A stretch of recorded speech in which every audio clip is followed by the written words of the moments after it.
So good lunchtime, good afternoon. Thank you so much for actually joining us today to talk about getting your pricing right when you're in business. There is going to be hopefully some aha moments for you guys through this session. So please share them with me so I know what it is. So a little bit about Accountable. We are silver certified bookkeepers with Institute of Certified New Zealand Bookkeepers.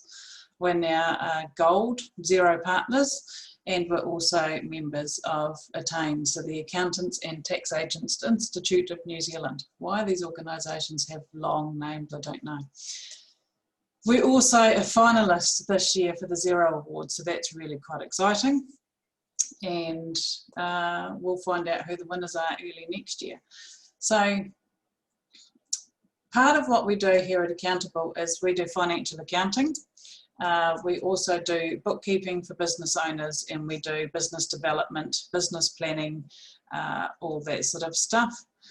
And we also work with companies in financial difficulty. So for those that are struggling, and I'm expecting that to be quite a few people, let them know that we're actually available to help them. So if they are struggling, send them our way, we will help them.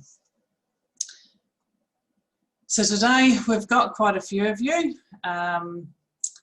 and you'll see down here there's the chat function. I can see a number of you are using the chats already, so that's really cool. Feel free to unmute yourself and actually go, oi, tell me about this, I didn't understand. So entirely up to you which way you feel comfortable. Today, 100% participation. It's really important that you get everything possible out of this session. No question is a dumb question, and I can guarantee you that if someone else is thinking it, then, you know, if you're thinking it, someone else is thinking it. This is also going to be different for me because it's been a while since I've had to do this on my own, so please don't make me just sit here rabbiting on, talking to myself. So really give me some conversation, please, even if it's just a chat to say you're doing great. Dream big. Some of the stuff that we talk about today may not be relevant to you today, but it may be relevant to you in 2 years' time. So really think about this information, take it on board, and you never know when it's going to come up to be useful. And have fun. Life is too short. Today we've got to enjoy the process. If you're going to sleep, please send me a message and I'll get Janine to do a little dance for you.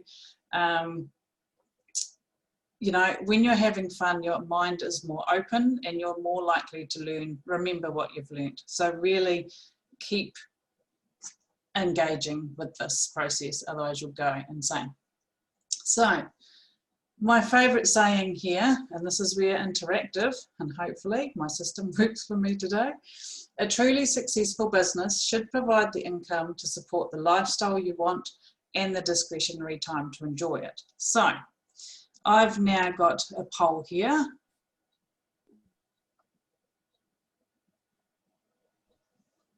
How many of those 3 freedoms do you have? 1, 2, or 3?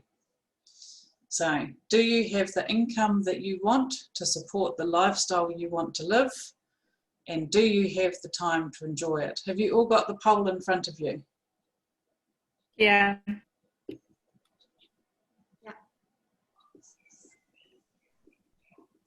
Okay.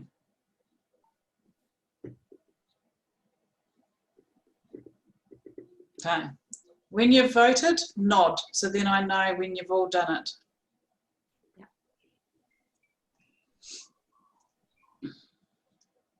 Cool. So, a truly successful business should provide the income to support the lifestyle you want and the discretionary time to enjoy it. There is no point in earning $120,000 and working 70 hours a week. So we've got to make sure that we've got a really good mix. So what I'm going to do is I'm going to end that there.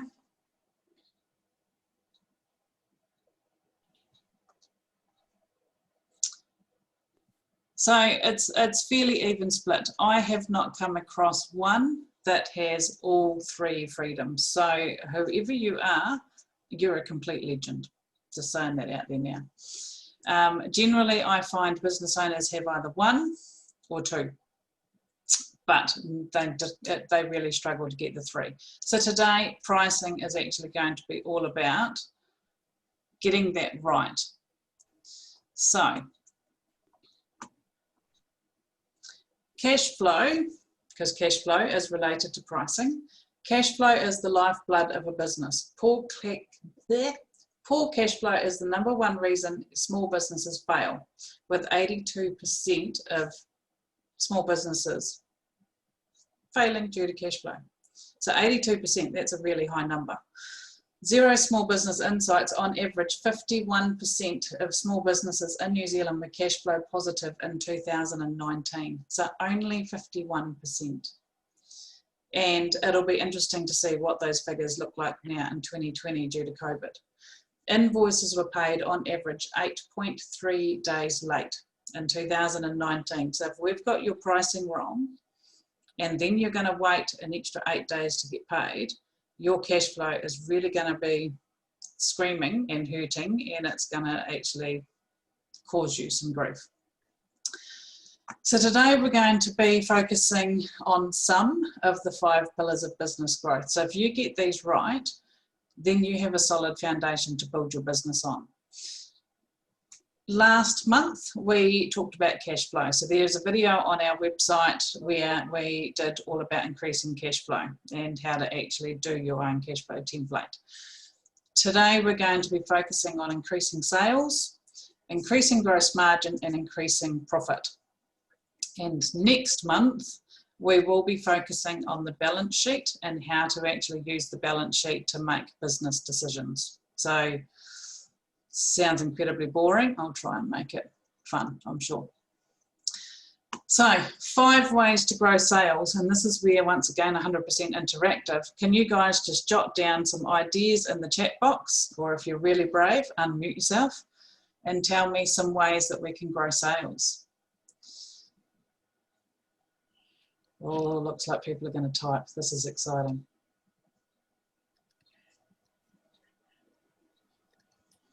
I'll do the first one for you. Increase client retention. So how many of you actually know how many clients you've got? Nod if you know how many clients you've got. And just for those that don't have your camera on, I think you're nodding. So, increasing client retention, and this is actually a, oh, that's cool, Amanda. None yet. That's a really good start. You'll be able to grow your client base and monitor it now. There's no reason why you can't. If we know how many clients you've got, we know where they've come from, we can then actually assess how many are we actually retaining. So then we can actually start predicting your growth, and we know how to track your sales. We can generate more leads. So yes, by marketing, by doing social media, all that sort of stuff, we're going to generate more leads. And if we can generate more leads and we're actually quite good at retaining clients, then we're going to be able to grow our client base.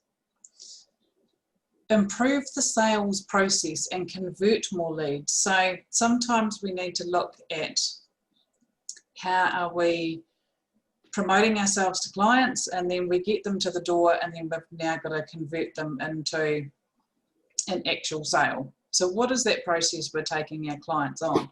What does that look like? And are we getting people to come to our door quite easily, and then we're not delivering in that sales process? So there's another way that we could actually grow our sales, by just confirming and improving that sales pitch. Increasing the transaction value. So I know some of you probably have products that people will only buy once, and that's it, they're gone. So what can we do to actually buy twice?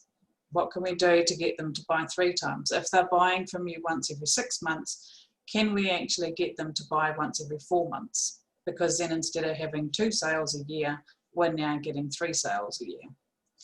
So if we can start doing that with your client base, and if you've got a large number of people on your client base, and we can actually start connecting with them more often, then we can grow our sales. And then increasing the transaction value. If it is currently $105, what happens to our margins and our profit if we actually go to $110 or $120? So the way I sort of think about that, increasing transaction value, and McDonald's do it incredibly well. Would you like fries with that? They upsell their clients all the time. So I'm not saying start offering fries to all of your clients, but actually think about ways that you can actually upsell to actually get more benefit. Any questions on how to grow sales? That is very brief, because we're not really here to talk about growing sales today, but very brief. Everyone's happy, writing notes furiously. So there you go, tick. Now, increase gross margin. Who is actually confused about what gross margin actually is? Yep, I am. It's okay. So the difference between gross profit and gross margin. Anyone want to guess what the difference between gross profit and gross margin is?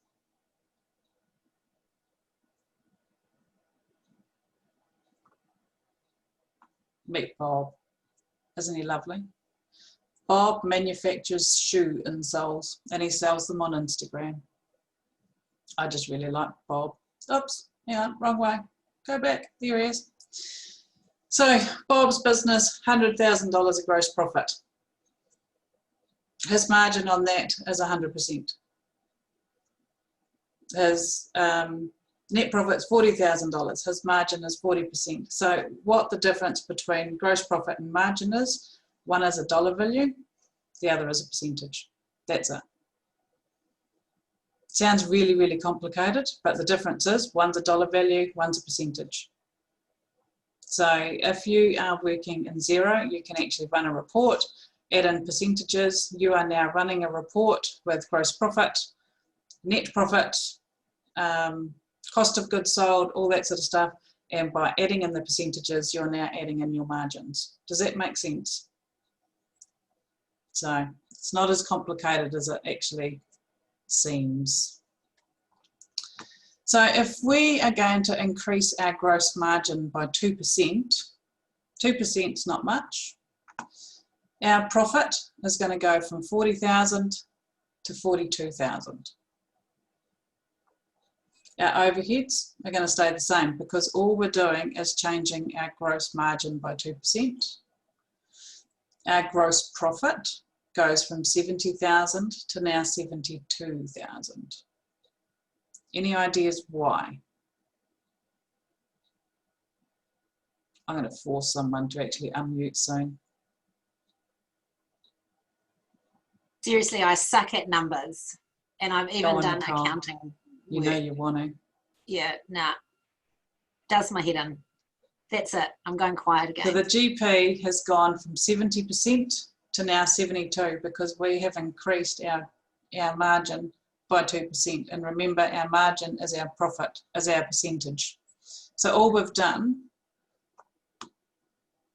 and our sales stay the same. So where has that profit increase come from? Must have been with the price. You must have had a price increase. Can't hear you, Nicole. But thank you so much for trying to speak. I can hear her.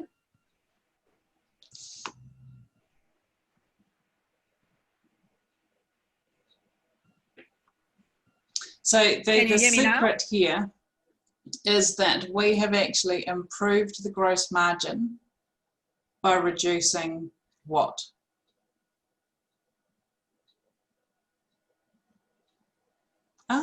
Hang on a minute. Let me just, I might be having a,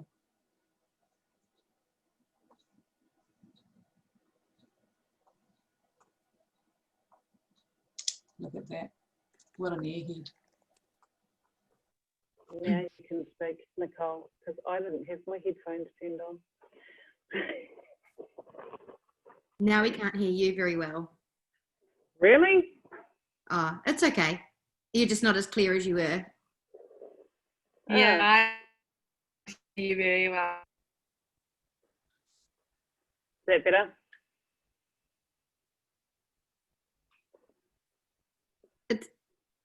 It's fine for me. Okay, so that one's better now? Yeah, that's good. Brilliant. Technical difficulties, love it. So, where are we actually reducing, where are we saving money to actually increase our profit if we are increasing our gross margin?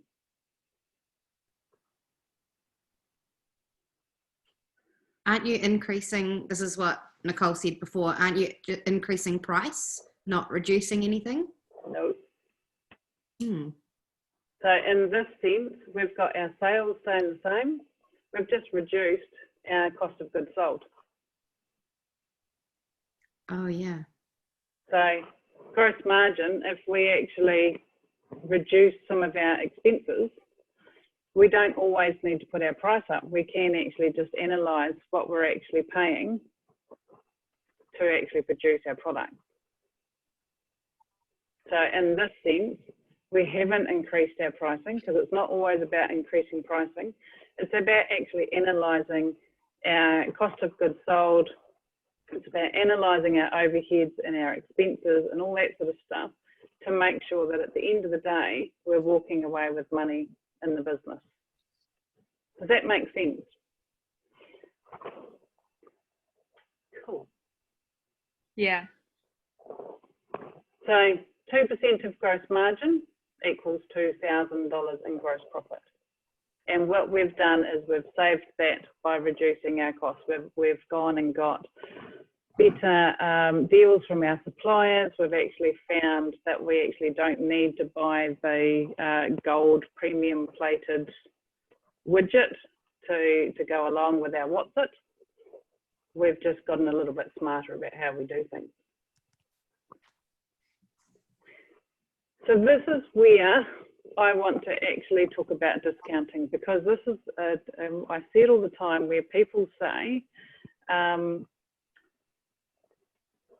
you know, sell it with a 10% discount and then we actually increase our sales, rah.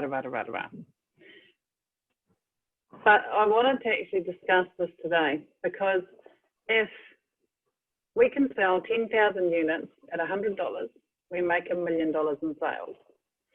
Our cost of goods sold is $60 per unit, so it leaves us with a gross profit of $400,000.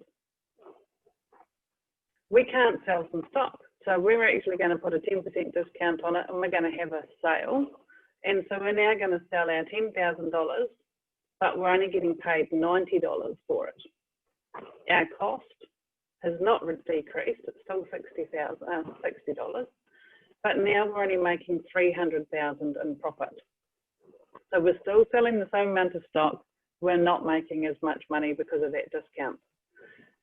If we actually went, oh well, I can't sell 10,000 units, I can only sell 9,000 units for $100, and our cost of goods sold is $60 per unit, we're still going to make $360,000. So you will make more by selling less, and you won't devalue your brand by actually going, well, this is a sale and we're going to discount it. Like if we sat there and said, you know, here is a premium pottery bowl, but I'm going to give it to you for 20% off. What does that say about your premium quality? Is there something wrong with it? Like, why are you giving me a discount? If this is actually a really good profit, why are you discounting it? Whereas if you just said, here's my premium bowl, this is the price, take it or leave it. What do you think will actually happen? Will people buy it? Or is it the fact that you're discounting your brand, discounting your product? Do they buy it then? What's your guys' thoughts?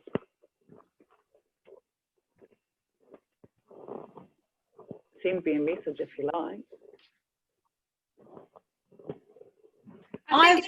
Sorry. Great Don't minds. worry. Yeah.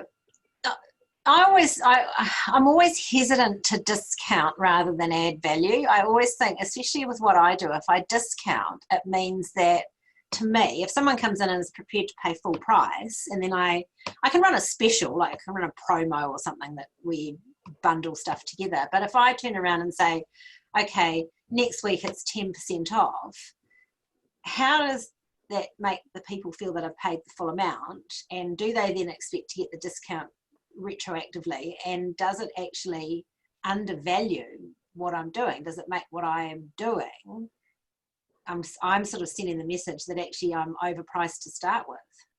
Yep. That's what it says to me anyway. And I think the key thing here is look at the Briscoes lady. You know, you shop at Briscoes when there's a sale on. You don't go to Briscoes unless there's a sale on. So it's sort of like, what do you want? What is the brand that you want for your business? Is it we're going to discount everything just to get you to work with us? Or is it we believe in our product so much that if you don't want to buy it, that's fine, but this is the value? So really do think about discounting. And there are times where if you get, say, Joe Bloggs comes along and he actually wants to buy 50 of your products, you know, there are times when you would actually go, okay, well, the value on those 50 products is actually really quite high, and I'm going to make some real quick, easy money because he's paying in bulk. So then you may actually want to do, say, a 5% discount, but then you've got to understand what that impact is going to have on your profit margins. Because at the end of the day, where's the money that you're discounting? Who's going to miss out because of that discount? Any guess? Yeah. The So, company. yep. And at the end of the day, you're the end user. You're the one that benefits from the profit. Yeah. So you're the one that's going to miss out. So, and yes, you're right, Amanda. I think that discounting is something that a lot of people do. Briscoes is the prime example of that one. And like she says, I never buy full price because it will be 60% off next month. So we don't want you to have a brand that people know is going to be worthless next month, and we want them to buy from you every month rather than just when you have a sale. Does that make sense? So, and I'm going to, this is my thoughts, okay? This is not a rule. This is not, there is no theory behind it. This is just my thoughts when it comes to pricing. It is not perfect, but it's a start, and you need to actually take this and look at your industry as well and tweak it. So if you've got no employees, I sort of say it's 30% for the cost of goods sold, 30% to cover your overheads and expenses, 30% for you. And that gives us a 10% buffer. So we may be slightly up or down in any one of those. Ideally, we want it to be 40% for you. And if you have employees, then it's 25% for your employees, 25% for your cost of goods sold, 25% for your overheads and expenses, and 25% for you. So keep that in mind. Out of, just chuck in a quick poll in the chat so I sort of know how many people have got employees and how many people don't. So are you going to be following the 30% model or the 25%?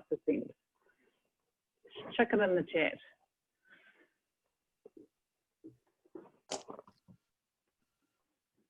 Cool. Cool. So this, what I'm about to tell you, this is actually a true life story that we've actually encountered. It was a few years ago, and just so you know, this was not my client. But this is Elaine. Isn't she beautiful? She sells earrings. Okay, I'll just go back one. that way. So there it is there, Linda. 30% for your cost of goods sold. So if you are selling widgets, 30% would actually go to cover the costs of those widgets. 30% would actually go towards you running of your business. So that's your phone, your advertising, your accounting, that sort of stuff, and 30% for you. And then the 10% buffer on that theory, I would like to see it become 40% for the company director or the shareholders. So remember, when we do pricing, we've actually got to price your income into the pricing as well.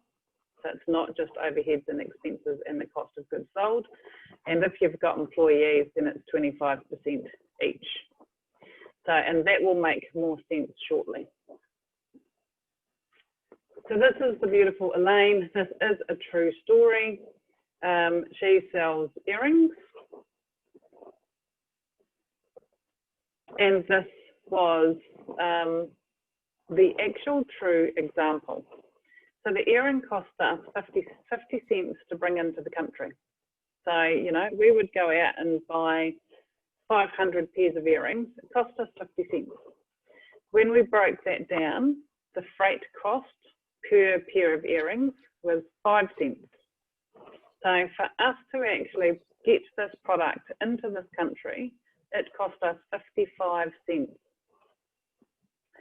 If we follow the whole premise of the 30, 30, 30 roughly, because we didn't have employees, we'd then have 39 cents to cover our overheads. And so the overheads are slightly down on the 30% because our total cost is slightly up. So overall, we've still got 60% there. And then our director's drawings are 65 cents. So out of that 500 pairs of earrings, we would be making 65 cents per pair. If that was the case and we followed that model, 30, 30, 30 and the 40, that sale price on that pair of earrings was $1.59. So that was a 65% gross margin. And when we actually talk about markup, so the difference between gross margin and markup, markup is where retail stores especially use it, where they'll actually go in and go, here's my product, 55%, my overheads and expenses and my drawings is another 65%, so then they just add 65% to that amount that it's cost them. Based on the markup model, they would end up selling that product for 91 cents. Based on the theory of the 30, 30 and the 40, they would end up selling it for $1.59. So 65% gross margin is not the same as 65% markup. Does that make sense? No one's got their camera on, so I can't see if you've got a blank look on your face. I need that repeated, Hayley. That didn't. You lost me. Okay, so markup. If you buy something for $10 in retail, especially, they will get that product in, and then they will just add 65% to it. So their expenses and their overheads for running their shop and things like that would equate to 65%.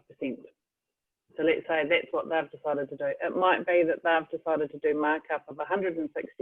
So it's just a value that they've said on top of every cost of every product, we're now going to add 165% to our cost.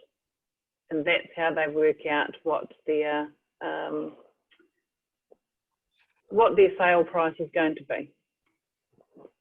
If we go with the margin exercise rather than the markup, then it works out slightly higher because we're actually adding in the percentages of overheads, director's drawings, all that sort of stuff. So the difference between, carry on. Why would a business do markup then? Because it's easier. So it's like big retail stores are more likely to go for that just to keep things simple, whereas like that's a huge generalization, but is that how likes of the Warehouse and Briscoes and that kind of thing would run, because it's just a clean, simple way to do the calculations? The markup is very simple. Yeah. Very simple. And for a lot of stores and things like that, that's what they do. And it might actually be that you're just staying at home and you're producing stock that you're selling online, and generally they will just go, well, the markup is this. But generally what happens is when we go down that markup line, it doesn't actually give us enough money left over to actually pay you. So we're focusing on the expenses of the business and all that sort of stuff. We're not focusing on you walking away with money at the end of the day. So, and you can see the difference between 65% gross margin and 65% markup is pretty much the money that you're going to get paid. So the whole thing here is, and it is very much industry specific. So if you're confused about it, by all means, send me an email afterwards and we can actually have a look at your pricing. But you need to actually have an understanding of what you're actually trying to walk away with at the end of the day. And we will come to that shortly. So we can come back to this if there's more questions.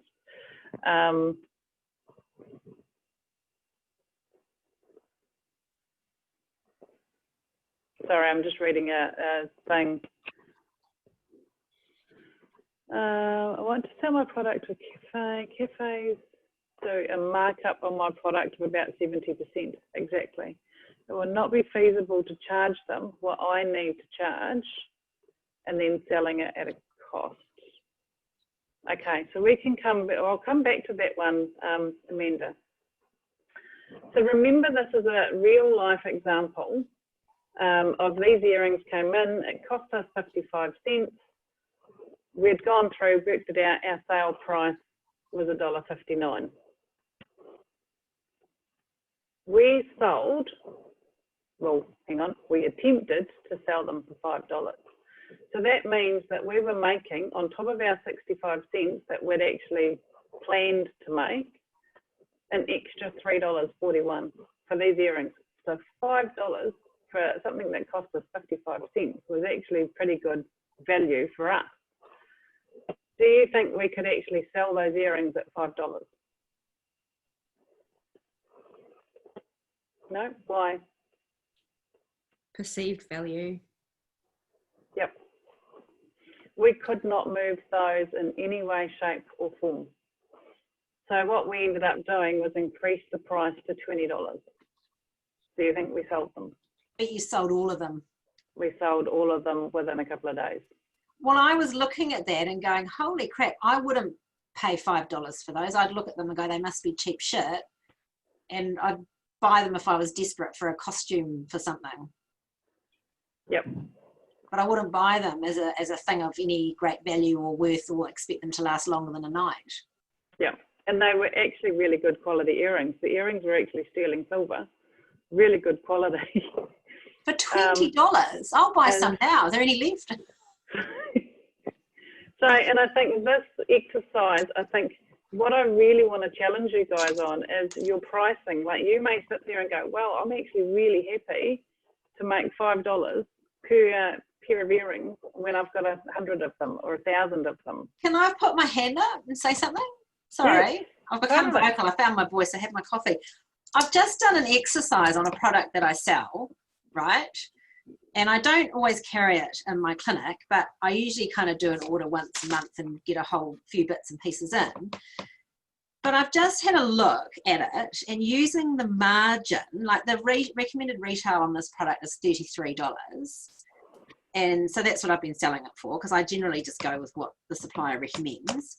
If I use the margin idea and take a percentage of the freight, so I'll assume that there's other product coming in. So it's I've added $1. The estimated sale price is $43. If I use the markup, it's $35, and their recommended retail is $33. So this is where it boils down to your business. Yeah, and how much money do you actually want to make? that's interesting. That's me probably overestimating bits and pieces, but just doing that as an equation. Yeah. So, and I think that's the key thing is everyone just goes, oh, yep, that'll be it. I'll just add this in. But what you're adding in is enough to actually keep your business afloat and get it to break even pretty much. What we're not adding in is the fact that you all deserve to be paid $80,000, $100,000, $500,000. So that's what we need to actually factor into your pricing, because if we don't, you're not going to get paid.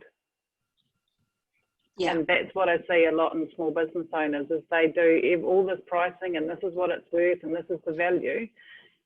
This particular person, this particular client, when we decided to put it up to $20, do you think she breathed when we actually increased the price on the website to $20 when she couldn't sell that product at $5? Did you think that she felt comfortable with my Probably advice not. to increase She the price? probably didn't sleep. She's probably like feeling sick to her stomach, thinking, what on earth have I done? Yep. And I think this is a key thing is when you're pricing, actually think about the value that your client sees in it, because you're going to look at this and go, oh, no one's going to pay that for me or for my product. But if we package it up and if we show them the value, then it's going to sell out in a couple of days. So really understand what you're actually doing. You know, this is about pricing, and yes, that method of the 30-30-30, that does work. But sometimes you've actually got to stop yourself from actually undervaluing yourself. The 10% discount is really going to impact you. And on the other side of the coin, you can go the other way. If we turned around and listed these earrings for $100, the chances are we wouldn't have sold them. We would have actually not produced the value for people wanting to buy that. So, you know, you've got a fine line to walk when it comes to value, and we've got to make sure that you're getting what you need and that the client is getting what they need, and together it's a happy relationship that we can actually build on. So Ting, I'm more than happy to actually sit down and look at your pricing and actually give you some ideas around what you can do to move your products along a bit better.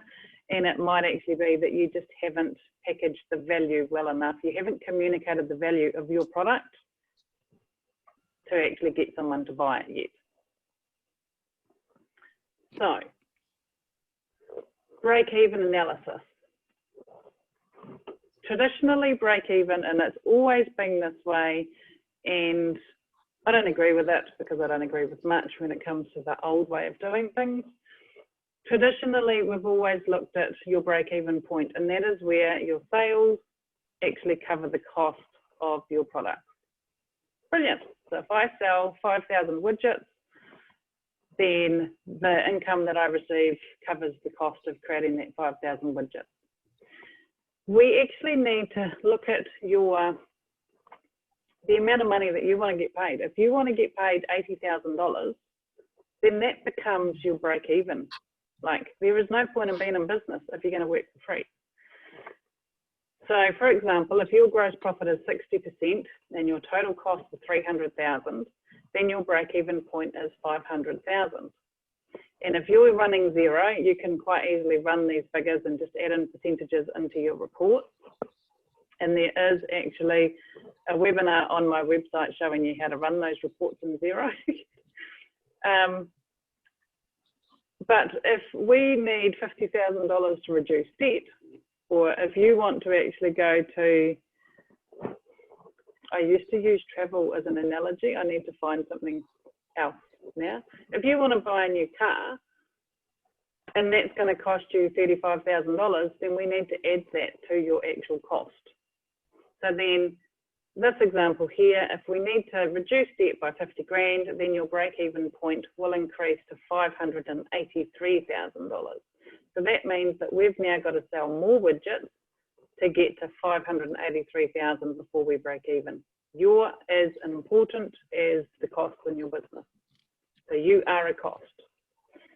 And a lot of people don't actually realize that, but if you don't make money, you're working for free, and there is a law about minimum wage and stuff. So to work out your break-even point, take the cost.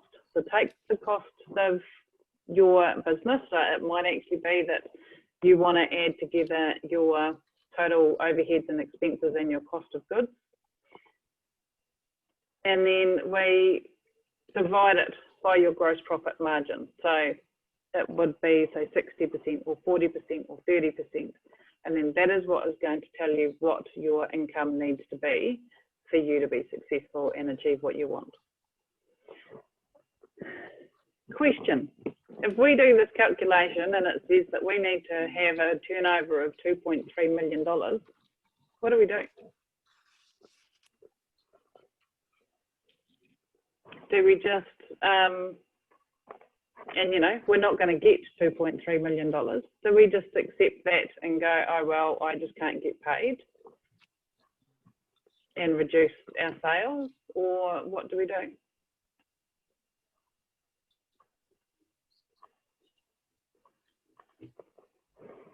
Are you all being shy, or do you not understand what I've said? I just don't know. Maybe look to see where you can actually get your costs down, cut costs so that it does, yeah. Try and see if you can cut cost. Yep.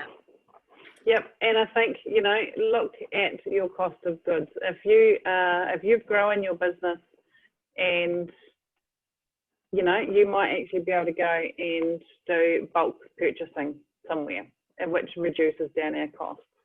We might be able to look at the insurance premiums that you're paying, and that's a really valuable exercise to do. We did it once with a client, and he was paying for his ex-wife's life insurance for 4 years and had no idea. And so there's all of these expenses that when you get into the habit of actually running your business, you don't actually look at what's happening from the outside in. You only just keep pedaling as fast as you can. So really start looking at your costs. Are you getting a return on investment for your advertising dollar? Because your advertising dollar is included when it comes to pricing.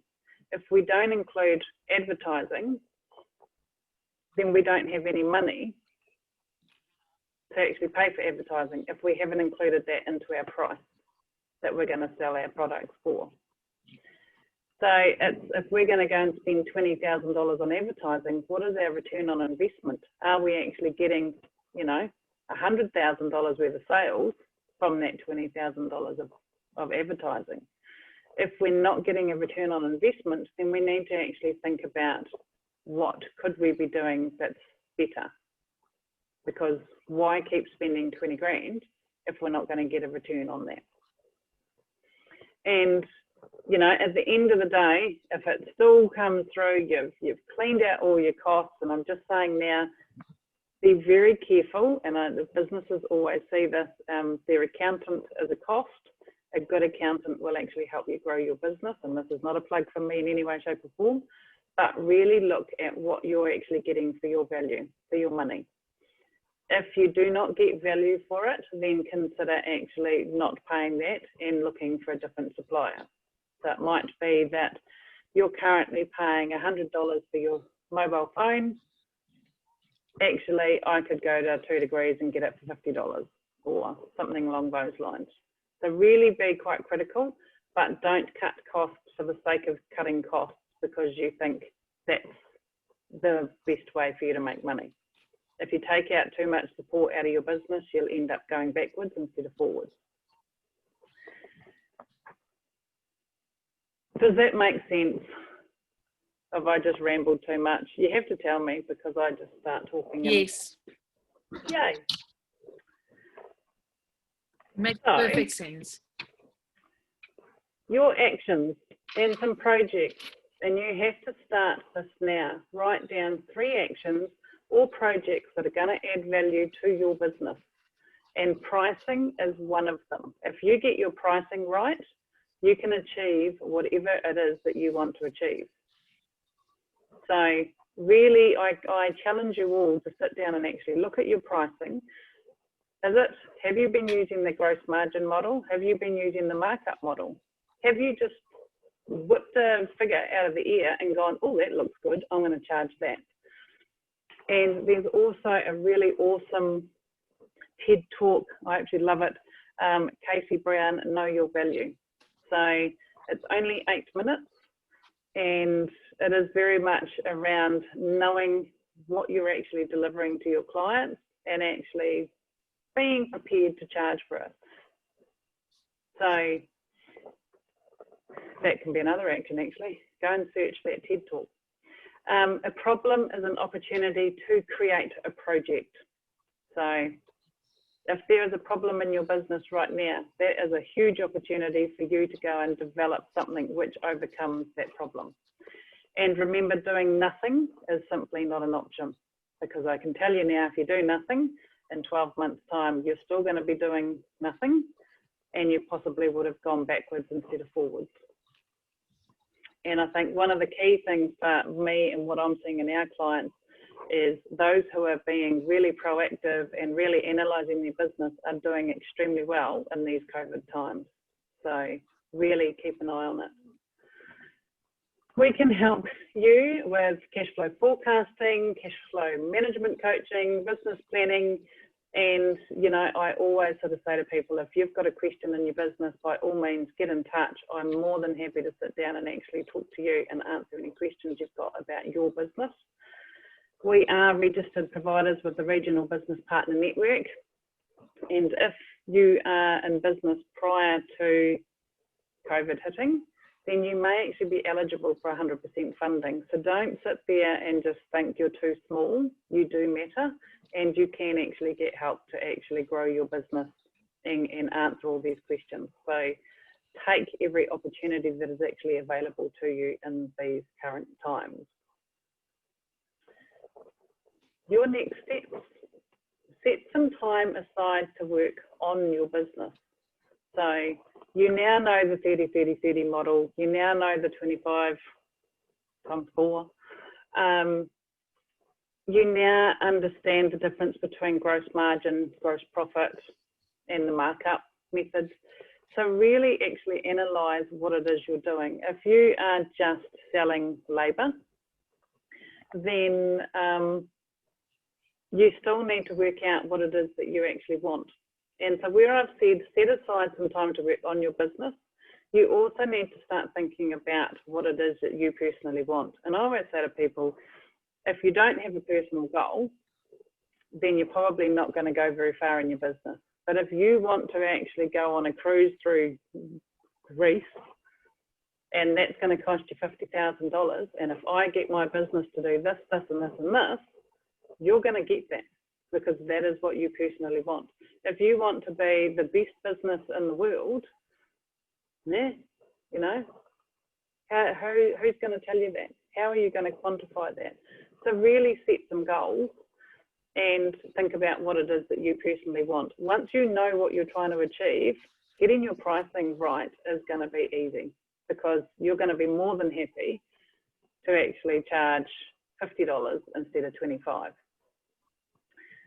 Nurture your customers. Like we saw at the beginning, the easiest way to grow sales is actually by, you know, retaining those clients. It's about getting those leads in. It's about actually, if we do more for our customers, then we can increase their transaction value. We can offer fries with that. We can actually get them to buy fries every 3 months instead of every 4. That way we make more money. And if we've got our pricing right, then you will get to go on that cruise through Greece. Understand and monitor your KPIs. So by now you're going to set some time aside to work on your business. So you're going to actually fully understand the levers that if you pull them in your business, what's going to make you money and what's not. So really start looking at what you can do to increase your profit margin. You now understand and monitor your gross margin and net profit. So for you in your business, you need to go and work out what that is. If you're on zero, watch that webinar that's on my website and actually learn how to run those reports to work out what your gross margin percentage is. And then from there, you can actually start growing and really start navigating how your pricing changes affect you. And just because I like to actually have people interact, can you please put in the comments, do you have a budget or a forecast in place that you're currently monitoring on a monthly basis? Awesome, well done, Sarah. Like it. Well, at least there was a sad face beside that one, Deborah, so that's okay. So the key thing here is for you to develop and get your pricing right. If we don't have a measurement board to actually tell us whether we're heading in the right direction or not, your pricing is never going to actually improve because we're never going to know that it's not right. So create yourself a budget, and it doesn't need to be perfect. There is that cash flow webinar on our website, so definitely watch that because that is actually going to help you no end to actually set systems in place that will then help you decide, is my pricing right? Do I need to tweak it? What's happening? So really keep an eye on how you're going. Budgets and forecasts, very, very boring, but very, very critical and very exciting when you actually improve on what you plan to do.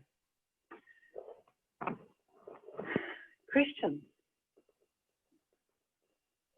How did I know you were all going to sit there in silence? This is probably the quietest group I've had in a long time.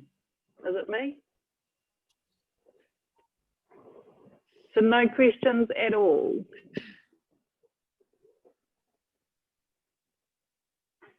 Moment. Was that you, Chloe? No. I heard someone say something. Can you talk a bit more about budget and forecast? Yes, I can.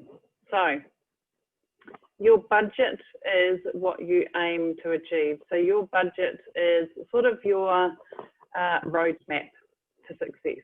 So if we say that you're going to do $200,000 turnover in the next 12 months, then we need to work out when do we think that we're actually going to do that. So your budget is going to be, you say advertising is a really good one. If we say that we've got an advertising budget of $2,000, and then you get the primary school from down the road coming, so will you sponsor my website? And we've got, you know, the people that are doing a disco, can you give me money? And then you've got your Facebook advertising and all that sort of stuff. If you have set your budget and it's $2,000 and you're allocating $300 for the bulk of the year, and then, sorry, $100 for the bulk of the year, but then over Christmas, because that's your peak time, you ramp it up and spend more money there. If people come to you and say, I need this money, you can look at your budget and actually go, actually, not in my budget. Sorry, I'd like to help, but it's not in my budget. Or it might be a case of the newspaper comes to you and says, hey, we've got this really good special on, would you like to take it? Actually, that's not in my budget. I've already got my budget sorted. So your budget is very much the built into concrete, this is what I can and cannot do. What we then do is every month we then actually look at that budget, compare it with what you have done, and ultimately what we want to see is that your actual figures in sales and income generation are a lot higher than what you've budgeted for. And when it comes to your expenses are lower than what we've budgeted for. Any idea why?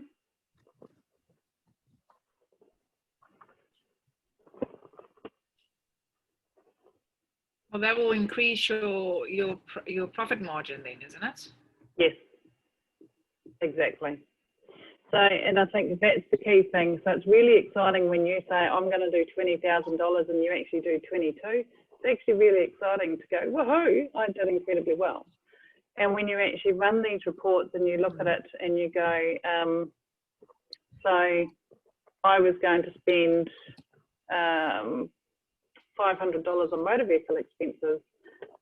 I've actually only spent $250, woohoo. And I was planning on actually having $300 in net profit. I've actually got 500, woohoo. So by having a budget, you've got lots of woohoo moments, and it makes you feel really good about how you're actually performing in your business. Your cash flow forecast is actually what's going to be coming in and out of your bank account. And so we sat down yesterday and did this exercise with a client who has actually watched the webinar from last month and is using the template from last month. And so we were able to look at that and go, in 2 years' time, she will have XYZ amount of money in her bank account if we do what we think we're going to do. So we could actually look at that and go, in April 2021, we've got a shortage of $1,198. So we know coming up to April, we've got to try and save some money to prevent that, or we've got to find that extra $2,000 to actually cover our overdrawn amount that we're short in that 1 month. So that's the difference between a budget. A budget is your ground rules of what you can and can't do and what you're hoping to achieve. Your forecast is how you're actually going to fund that. And then packages, the same as discounts? Yes and no. Packages can actually be adding value. So, you know, that's like the add fries with that. Let's look at McDonald's as an example. You can go and buy the burger, or you can get the burger, the chips and the drink, and you'll happily pay more for that. So the difference is, if you are going to sell packages at a lower rate than what you could do, then yes, you are doing a discount. And I can pretty much assure you that McDonald's would not be giving much away by selling a combo compared to full value. So really look at the discounts that you're offering. And how do I calculate the overheads for each of my products? So when you actually run a report, especially in Xero, you can actually look at it and go, the overheads in my business are, say, 40%. So if that's the case, then we need to make sure that we're adding 40% to your product, to the cost of your product. Does that make sense? This is a really rough way. There is no guarantee, and this is my disclaimer, don't look at it and go 30, 30, 30. You said this is how perfect pricing is. Hayley, you were wrong. I'm not guaranteeing that this is going to work, because it is very industry specific and it is very your business specific. So really think about what you're doing and analyze it. And at the end of the day, we're always here. Feel free to flick me an email. Happy to actually run my eyes over it and give you a thought pattern on what maybe you could do. For those of you that have indicated you would like me to get in touch regarding your pricing, I will be doing that later this week, and we can tee up a time. But is there anything else that you guys want to cover? Just a quick question on like loyalty cards, and I also do a prepay for a certain number and get one free, which is effectively a discount, but it was done back years and years ago when I was first trying to increase cash flow. So what are your thoughts on that? Once again, it is very industry specific. It's based on what your business is, what your clients actually would like. If you are buy 5, get 1 free, you are essentially doing a discount. If your service is worth $100, are you better off to actually say, instead of buying 5, get 1 free, are you better off to actually go buy 5 and get this product free, which that product's only going to cost you $30 instead of the full $100 in cash that you're missing out on? because then buy 5, get 1 free, is that actually devaluing your business, your service, that sort of stuff. How do you work out return on investment? That is very much subjective. So if you are spending, say, $5,000 in marketing, you need to actually keep an eye on where the leads are coming from. So that $5,000, what is actually being generated by you spending that $5,000? If you're going to spend $5,000, you would want to have at least triple, if not 10 times as much money generated from that. There are times where you will spend money on advertising, which is branding only and is not going to generate income. So, and I think this is where potentially early next year I'll do a marketing one where we actually run through actually setting some goals when it comes to a marketing campaign. And, you know, if we sit there and say, right, this is a branding campaign, I'm going to invest $50 into this branding campaign. My goal is to increase sign-ups onto my newsletter by 50 people. Then we can actually measure your return on investment. Have we got those 50 people from that $50 that you spent? You've got return on investment because that's what you set out to do. If we're now going to go and spend $50, but we want to increase sales by 5,000, then we need to track where that's coming from and if it has actually been valuable. Does that make sense? Yes, so, I think what I was more meaning there was, you know, spend $100, get $200 in sales, for example. That might seem like a 100% return on investment, but you've actually got to look at what the costs of your business are to run. So I was just wondering if there was sort of a set formula that showed return on spend actually showing, helping out with the profit, to making sure that your return on spend isn't just paying for you to run your business, because then I guess that is just a brand awareness exercise, isn't it? If it's just breaking even or just covering your costs. And that's where you need to look at your marketing and saying, okay, so this is the marketing, the amount generated from that marketing is this. So then we need to know, is that Facebook marketing actually doing it for you? Should you be advertising at the local fish and chip shop? Are you better off to be advertising in the newspaper? And we need to make sure that we're actually spending our limited advertising dollars in the right place. Yeah. So Nicole, you had a question. We'll do one more because we're over time and I know everyone's busy. Thanks. I want to know if I've got an online store, so people have to pay shipping on top of the pricing, right? Is it better to try and factor that shipping cost into your pricing or to add it on top of the products that you sell? I would be adding it on top. So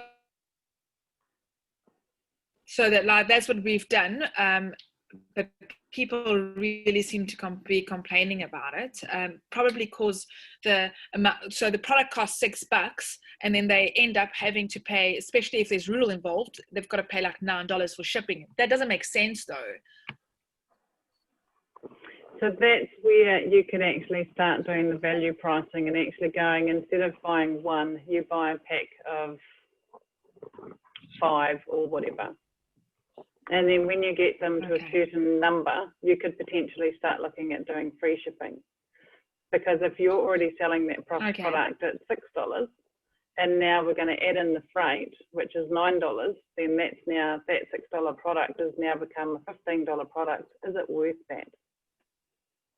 So start looking at actually doing some packages and actually upselling your clients to actually, one, increase the transaction value, but also take away that stress about the freight. And I don't know what your product is, so there's a disclaimer on that one as well. Thank you.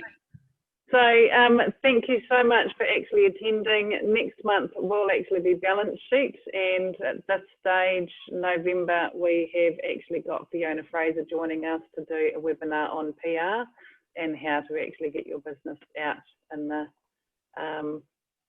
community. So she will be fantastic and a wealth of knowledge. She used to be the previous editor-in-chief of the Women's Weekly. So it is going to be really exciting to have her on board. So definitely keep an eye out to look for sign-ups on next month's webinar. The balance sheet will be more exciting than what it sounds like. I will talk to you all soon. Thank you very much. Thank you. Cheers. See ya.